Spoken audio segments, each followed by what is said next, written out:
mtu yoyote anayehatarisha usalama wa raia, mtu yoyote anayeshiriki katika kuteka raia, mtu yoyote anayeshiriki katika mauaji ya raia, ama kikundi chochote kinachofanya raia waishi kwa hofu, ni wazi kinajua kwamba kinafanya hivyo ili kuharibu taswira ya CCM mbele ya umma. Na ndio maana kwa namna yoyote ile, kama ni mtu au ni genge la watu linajihusisha na utekaji nyara watu, linajihusisha na mauaji ya watu, haliwezi kuwa na nia njema na Chama cha Mapinduzi. Ni mwenda wazimu peke yake anaweza kutamka kwamba CCM inaweza ikafanya jambo la kujiumiza yenyewe, kwa sababu CCM si chama cha watu wajinga.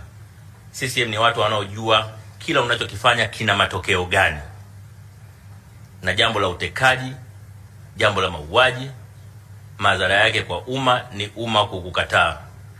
Ni chama cha siasa kisichojitambua ambacho kinaweza kusimamia, kuratibu au kufanya matendo yanayofanya kikosane na wananchi wake.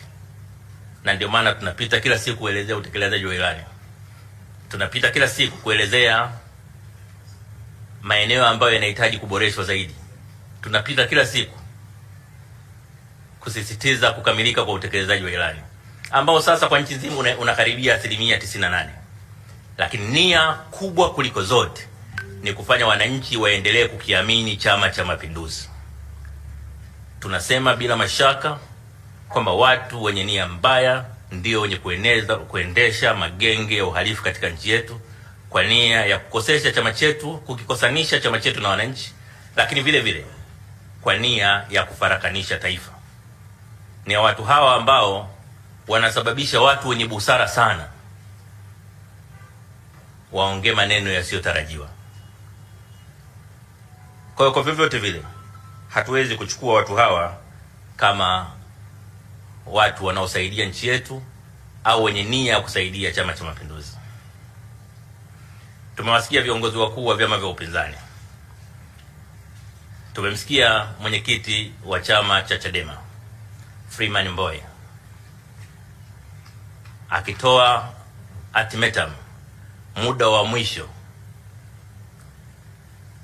wa serikali kuwataja waliofanya matendo hayo maovu, na akisema kwamba ikifika tarehe 23 hawajatajwa, wao watachukua hatua. Tumesikia viongozi wenzake wakisema maneno kama haya. Kwa mtu kama Mbowe ambaye mimi nakiri kwamba ni rafiki yangu, mwenye hekima kubwa, akiwa amefikishwa hapo na genge la watekaji, kwamba kafikishwa naye kaamini kwamba unaweza kutoa ultimatum kwa rais. Wewe kiongozi wa chama cha upinzani unaweza kumpa rais ultimatum? Yani ndio alipofikishwa Mbowe. Ukishafikishwa hapo ujue genge la watekaji limefanikiwa sana.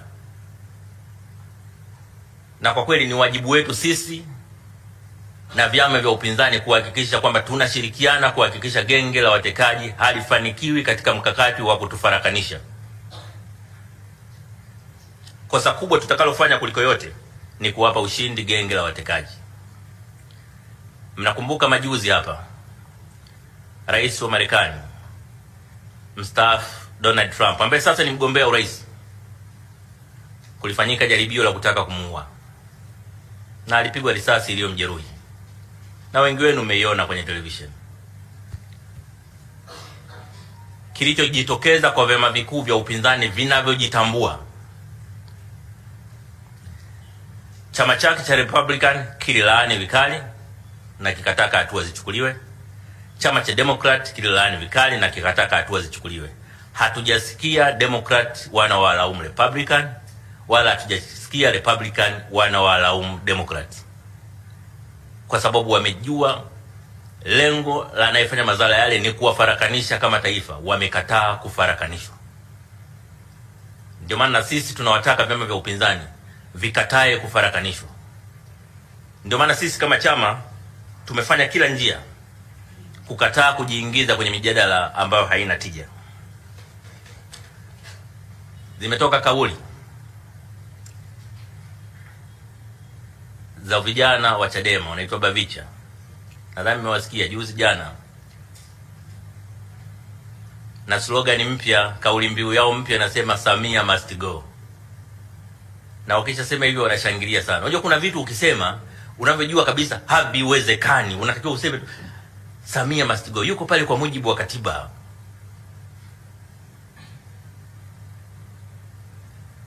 Na atamaliza muda wake kwa mujibu wa katiba. Moja ya sifa za kijana anayeandaliwa vizuri, anatakiwa kwanza kufundishwa kuheshimu katiba. Tunaweka uchaguzi miaka mitano ili wale watakao kuwa hawaridhiki ndani ya miaka mitano wapate nafasi nyingine ya kuja kuchagua.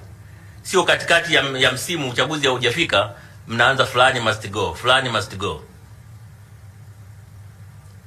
Na wanaojua demokrasia, ndio maana Mbowe ni mwenyekiti wa Chadema mpaka leo. Kila zilipoanza kelele ndani ya Chadema Mbowe must go, zimeshindikana kwa sababu ni kinyume cha katiba yao. Wanaolinda katiba ya Chadema wamemlinda Mbowe kwa nguvu zake zote. Na nyinyi mnajua imetokea zaidi ya mara 3 Mbowe must go. Ameenda wapi? Hajaenda popote. Yupo na Samia atakuwepo na Mbowe atakuwepo.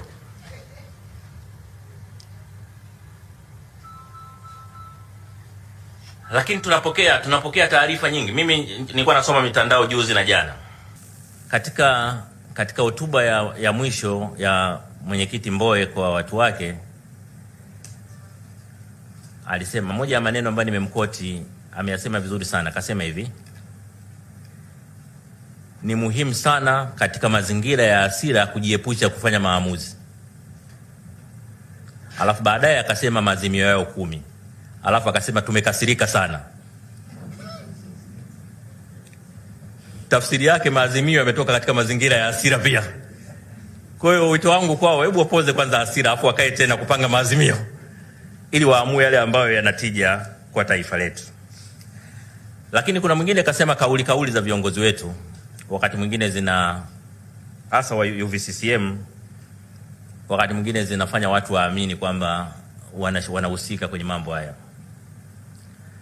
La kwanza, sisi tunachukua hatua. Nadhani mnajua toka nimekuwa katibu mkuu, mtu akitoa kauli za kipuuzi mimi naruka naye dakika moja.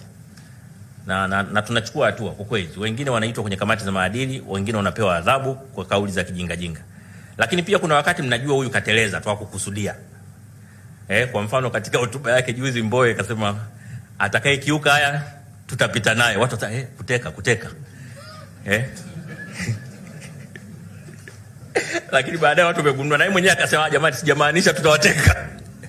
Sasa pale ni wakati kapata ile mwamko wa kugundua kwamba hiki kinaweza kikatafsiriwa ni vibaya. Kwa hiyo akarekebisha hapo, simaanishi kuteka watu.